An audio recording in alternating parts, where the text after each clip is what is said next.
राधे राधे जी। अहोई अष्टमी की आप सबको बहुत सारी शुभकामनाएं। ऐसे कई व्रत हैं जिनमें सूर्य को अर्घ दिया जाता है, चांद को अर्घ दिया जाता है।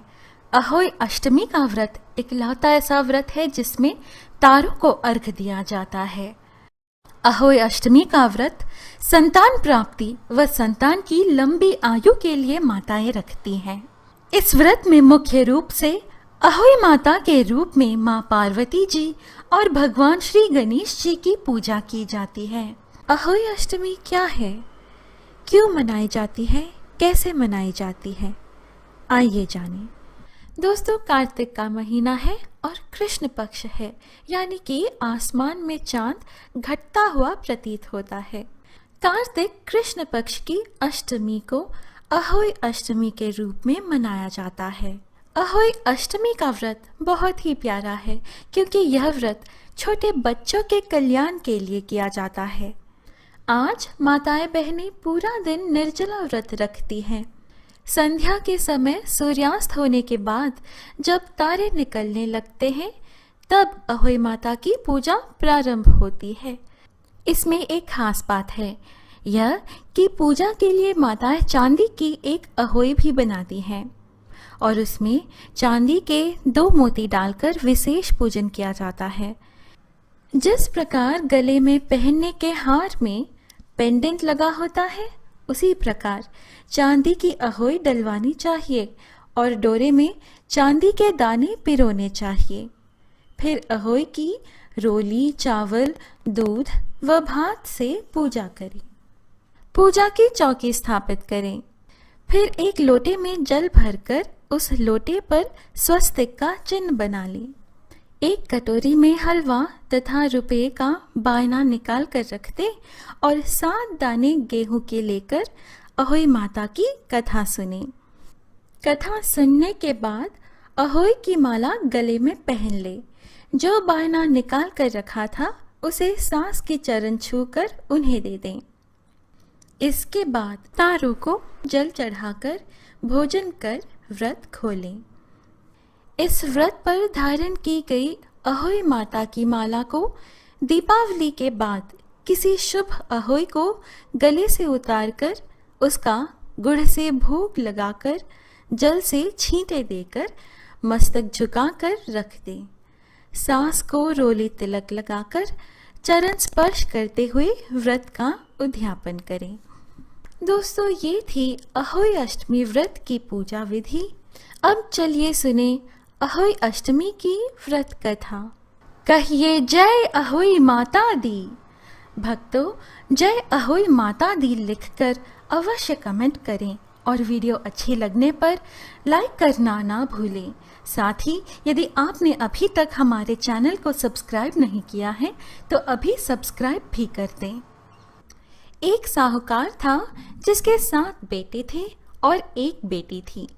साहूकार ने अपने 7 बेटों और 1 बेटी की शादी कर दी थी। अब उसके घर में 7 बेटों के साथ 7 बहुएं भी थीं। साहूकार की बेटी दीपावली पर अपने ससुराल से मायके आई थी। दीपावली पर घर को लीपना था, इसलिए सारी बहुएं जंगल से मिट्टी लेने गई।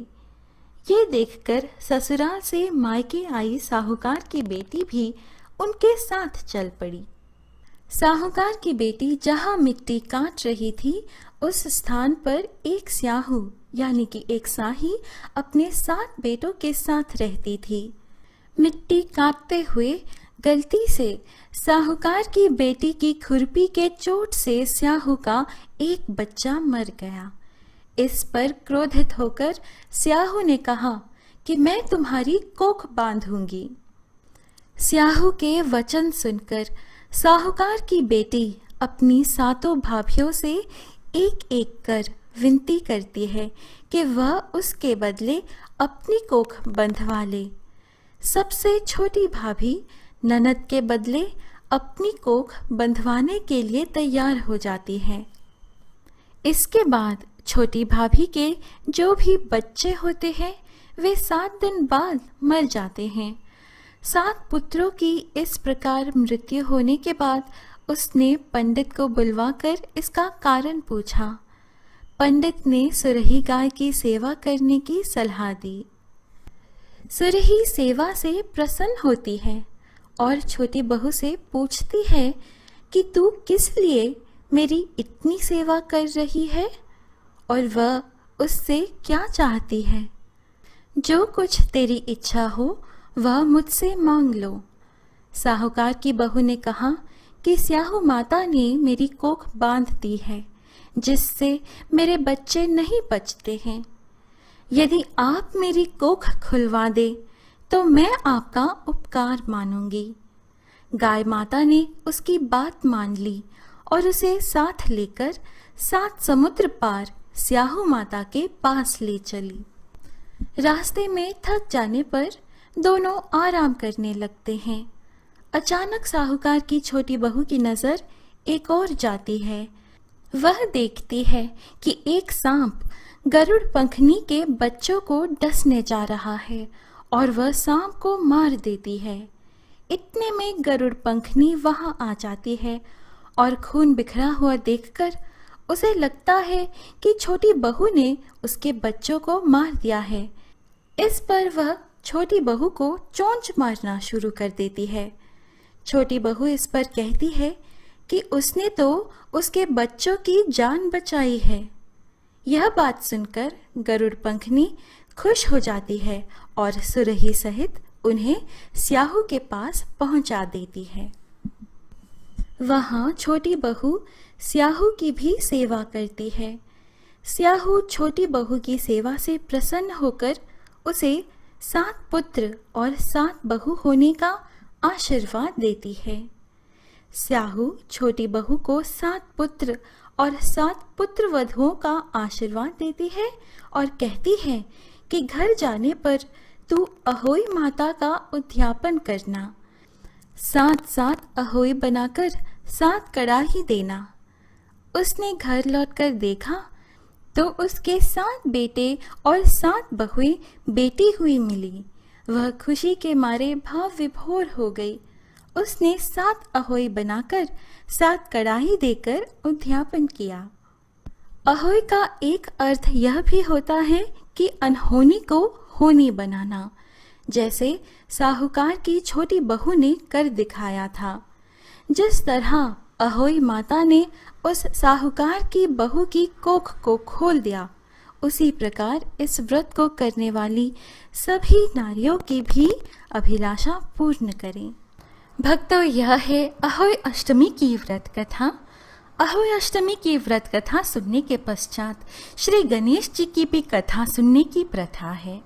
आइए श्रवण करें। गणेश जी अंधी बुढ़िया माई की कहानी। एक अंधी बुढ़िया माई के एक बेटे बहू थे। वो लोग बहुत गरीब थे। बुढ़िया माई रोज गणेश जी की पूजा करती।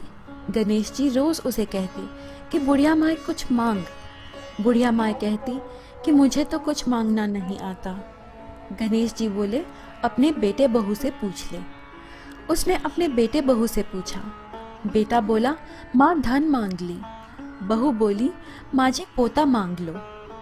बुढ़िया माई सोची कि ये दोनों तो अपने मतलब का मांगते हैं, सो पड़ोसन से जाकर पूछती हूँ। पड़ोसन से बोली कि गणेश जी मुझे बोले हैं कि कुछ मांग, सो क्या मांगू। पड़ोसन बोली, क्यों तो धन मांगे और क्यों पोतो मांगे, अपने लिए स्वस्थ जीवन मांग ले। बुढ़िया माए घर आके सोची कि कुछ ऐसा मांगना चाहिए कि बेटा बहू भी राजी हो जाए और मेरा भी काम हो जाए। दूसरे दिन गणेश जी आए तो पूछे, बुढ़िया माए कुछ मांग। बुढ़िया माए बोली कि मैं स्वस्थ जीवन में अपने पोते को सोने के कटोरे में दूध पीते देखूं और भाई भतीजा के सारे परिवार को सुख दो, मोक्ष दो। गणेश जी बोले कि बुढ़िया माए तूने तो मुझे ठग लिया, सब कुछ ही मांग लिया, पर ठीक है, सब ऐसे ही हो जाएगा, सब ऐसे ही हो जाएगा। बुढ़िया माए के सब वैसे ही हो गया। गणेश जी अंतर्ध्यान हो गए।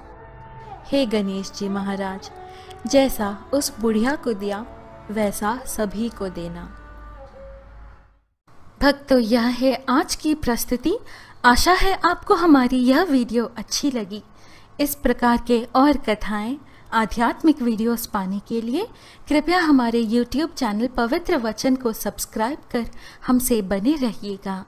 अब मुझे अनुमति दीजिए, फिर मिलेंगे अगली वीडियो में। जय अहोई माता दी।